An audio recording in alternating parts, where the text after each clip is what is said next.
আসসালামু আলাইকুম রহমতুল্লাহ। সুপ্রিয় শিক্ষার্থী, আমরা আবার চলে আসলাম নতুন আরেকটি ক্লাস নিয়ে। আজকের ক্লাসে আমরা দেখবো হেক্সাডেসিমাল সংখ্যা থেকে দশমিক সংখ্যাকে কিভাবে বিয়োগ করতে হয়। আসলে হেক্সাডেসিমাল সংখ্যা থেকে দশমিক সংখ্যা সরাসরি বিয়োগ করা যায় না।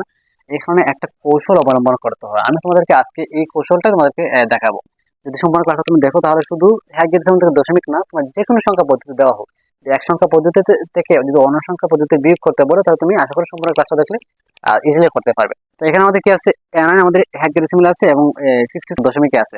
তো আমি কিভাবে করবো, এক্ষেত্রে তোমাকে কি করতে হবে, আহ হয় হেক্সাডেসিমাল সংখ্যাটাকে তোমাকে দশমিকে নিয়ে আসতে হবে, নয়তো দশমিক সংখ্যাটাকে তোমাকে হেক্সাডেসিমাল নিয়ে আসতে হবে। মানে তোমাকে দুইটা সংখ্যা পদ্ধতি একই পদ্ধতিতে নিয়ে আসতে হবে, তারপরে কিন্তু তুমি বিয়োগ করতে পারবে। ঠিক আছে?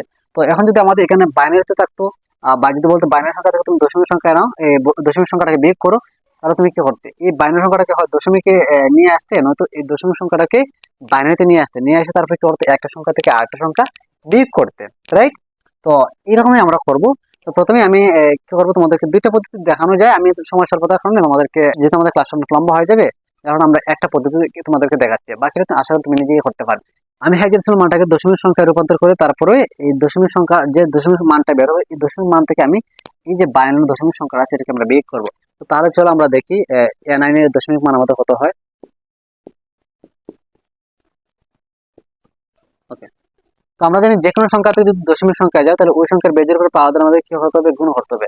তো এ গুণ আমাদের পাওয়ার হতো আমাদের 16, আমরা লিখলাম 16। যারা যে কোনো সংখ্যা থেকে দশমিক সংখ্যা কিভাবে রূপান্তর করতে হয় এই ক্লাসটা দেখো না, আমি কমেন্ট সেকশনের মধ্যে এই ক্লাসের লিঙ্কটা দিয়ে দেবো। মেসেজ দেওয়ার পর থেকে এই ক্লাসটা আগে দেখে তারপরে এই ক্লাসটা করবে, কারণ হচ্ছে ওই ক্লাসটা যদি না বুঝে এই ক্লাসটা বোঝাটা তোমার জন্য অনেক টাফ হয়ে যাবে। ঠিক আছে? আর যদি তোমরা দেখে থাকো তাহলে তো অবশ্যই ভালো ভালো হয়েছে, তোমরা সহজে বুঝতে পারবে। আচ্ছা, প্রথমে আমরা গুণ 16 লিখলাম, মানে বেজ হচ্ছে 16, আমরা গুণ করলাম, তারপরে যে সংখ্যাটা কি আমাদের 9, আবার বেজের সাথে আমরা কিভাবে গুণ করবো। তো এরপরে আমাদের কাজ হচ্ছে কি, তোমার সর্বডানে যে সংখ্যাটা সেটার উপরে পাওয়ার তুমি 0 বসাবে, তারপর 1, এদিকে আস্তে আস্তে আমাদের বাড়বে, তারপর 1 2 3 এরকম আস্তে আস্তে বাড়বে। ঠিক আছে? আচ্ছা, তো এর মানে হচ্ছে কত, আমরা জানি 10, লিখলাম 10, আর গুণ হচ্ছে আমাদের হতো 16। ওকে, তো 9 যা আছে তা, এখানে আমাদের 16 এর উপরে পাওয়ার হতো আমাদের 0। আমরা জানি যে কোনো সংখ্যার উপরে পাওয়ার যদি 0 হয় সেটা আমাদের 1 হলে, লিখলাম এখানে 1। 10 গুণ 16 আমাদের হতে হবে 160। ঠিক আছে? প্লাস কত, 9 রেখে 9, 160 আর 9 যদি আমরা যোগ করে তাহলে কত হবে, 169। এটা কিসের মান?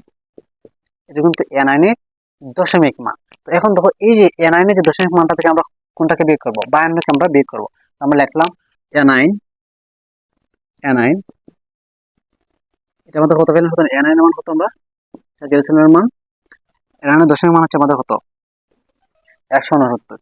আমরা লিখলাম 169, এটা কিসের মান, দশমিকের মান। আর 28 আমাদের কত, 52, এটা তো 52 অলরেডি আমার দশমিক আছে, আমরা লিখলাম এখানে 52 দশমিক আছে, আমরা দশমিক আমি লিখে দিলাম। বিয়োগ করবো এখন, দেখো। তো এখন যদি আমরা 9 থেকে 2 বিয়োগ করে হতে হবে 7, একটা এখানে 7, 6 থেকে যদি আমরা 5 বিয়োগ করে হতে হবে 1, এবং এদিকে 1 আছে, নিচে আর কিছু নেই, সো এখানে 1 এর 1 বসবে। এটা কিসের আমাদের হলো, দশমিক পদ্ধতি কিন্তু আমরা একটা বিয়োগ করছি। সো এখানে আমাদের লিখবো কি, সুতরাং সমান সমান কত পাইলাম, 117। এটা হচ্ছে আমাদের A9 হেক্সাডেসিমাল থেকে আমাদের 52 দশমিক বিয়োগ করে তাহলে আমাদের কত হবে, 117 হবে আমাদের দশমিক মানে। আশা করি তোমরা প্রত্যেকে বুঝতে পারছো। এরপর যদি কোনো কনফিউশন থেকে থাকে অবশ্যই আমাকে কমেন্টের মাধ্যমে জানাবে, এবং আমার যে চ্যানেলটা আছে এটা সাবস্ক্রাইব করে রাখবে। আর যদি পেজ থেকে দেওয়া থাকে অবশ্যই ফলো করার সাথে থাকবে। আর যদি হেল্পফুল মনে হয় অবশ্যই বন্ধুদের মধ্যে ছেড়ে দেবে। দেখা হচ্ছে নতুন কোনো ভিডিওতে। এ পর্যন্ত সবাই ভালো থাকো, সুস্থ থাকো। ধন্যবাদ সবাইকে। আসসালামু আলাইকুম।